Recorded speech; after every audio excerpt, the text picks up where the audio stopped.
Di antara jerit tangis dan rasa kehilangan kedua orang tuanya, kakak-kakaknya, kerabatnya, dan para sahabatnya, masih banyak yang tidak percaya ketika mendengar kabar duka itu. Dengan segala pertanyaan yang menghampiri, kenapa secepat ini Nike pergi? Dan kenapa harus dengan cara seperti ini Nike pergi? Namun di balik suasana dan rasa duka itu, kembali terbayang beberapa kenangan manis sang mega bintang semasa hidupnya. Di antara kenangan-kenangan itu, ada satu kenangan indah yang kembali membayang di benak Ibu Nining Ningsihrat, Ibunda Nike Ardila. Kenangan apakah itu? Kisah ini pernah dimuat di tabloid Wanita Indonesia pada bulan Maret 1995, dan berikut kisah yang akan diceritakan oleh Ibunda Nike Ardila selengkapnya.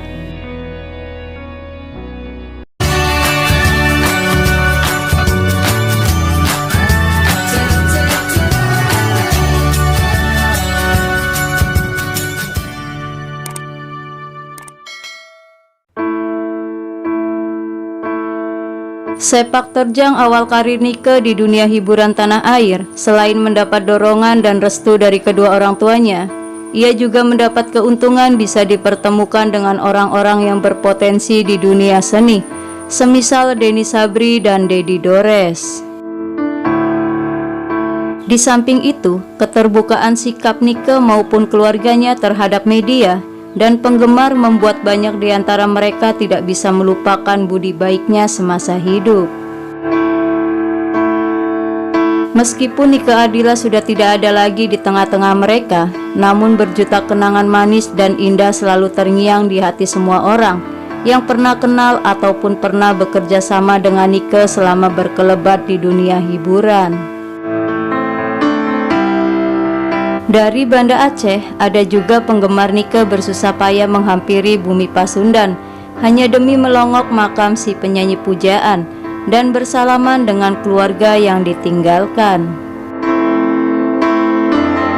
Rasanya pergi satu Nike yang kami dapatkan banyak Nike lagi, ujar Ibu Nining Ningsihrat, Ibunda Nike Ardila. Ia peluk erat setiap tamu wanita seusia putrinya dan selalu disertai dengan air mata haru bersama dengan suaminya Bapak Raden Edi Kusnadi. Ibu Nining baru bisa lelap setelah lewat tengah malam mengenang Nike seperti tiada habisnya. Menginjak masa-masa remaja, si gadis bungsu seringkali membuat Ibu Nining ingin tersenyum geli menyaksikan tingkah laku putrinya yang malu-malu menunjukkan surat cinta dari penggemarnya.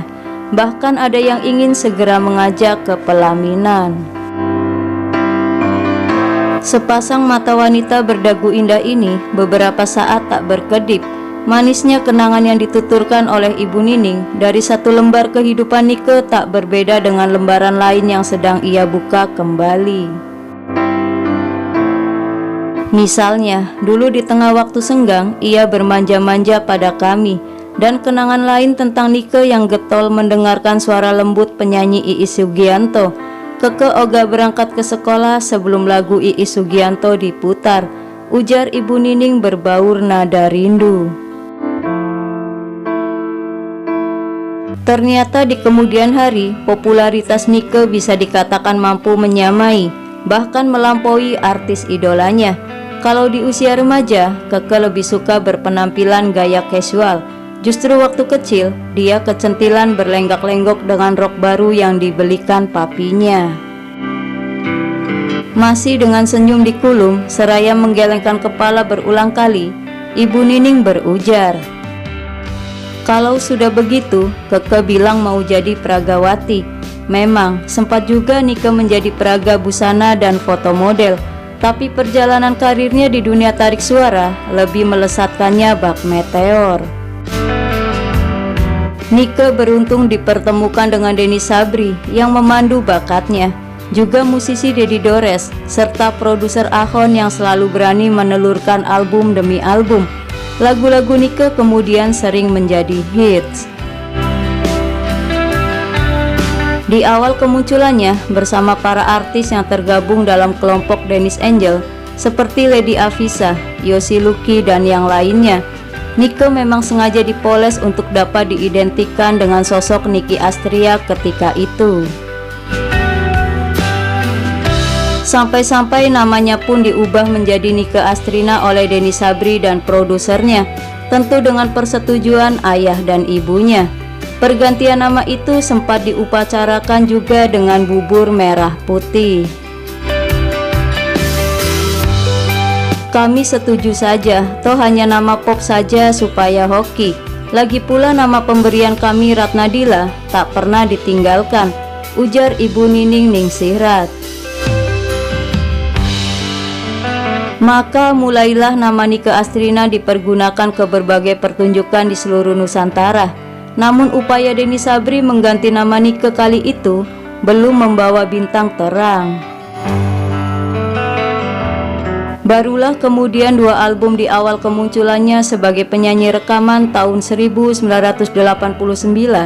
menggunakan nama Nike Ardila, yang sebelumnya nama Nike Astrina telah rekaman pada album keroyokan Bandung Rock Power dan Gadis Foto Model. Trio Denny Sabri, Dedi Dores, dan Ahon sempat meminta pendapat Papi dan Mami Nike atas pergantian nama tersebut. Kebetulan di Desa Imbanegara Ciamis ada Gunung Ardilaya, tempat makamnya Kuwu Raden Kartabrata buyut Nike. Manis juga kedengarannya kalau dipasang dengan nama Nike, kenang Ibu Nining. Akhirnya keberuntungan memang terus membuntuti gadis pemilik dagu lancip ini. Tak hanya di lahan musik, langkah Nike sampai juga ke layar lebar. Peran sebagai Iteng mulai diakrabinya ketika memasuki usia 13 tahun dalam film Kabayan Sabakota. Tercatat kemudian 3 film bertema Kabayan dibintangi Nike, bersaing dengan Paramita Rusady. Sedangkan di layar televisi, peran Iteng diperankan oleh Lucy Dahlia yang juga sahabat karib Nike.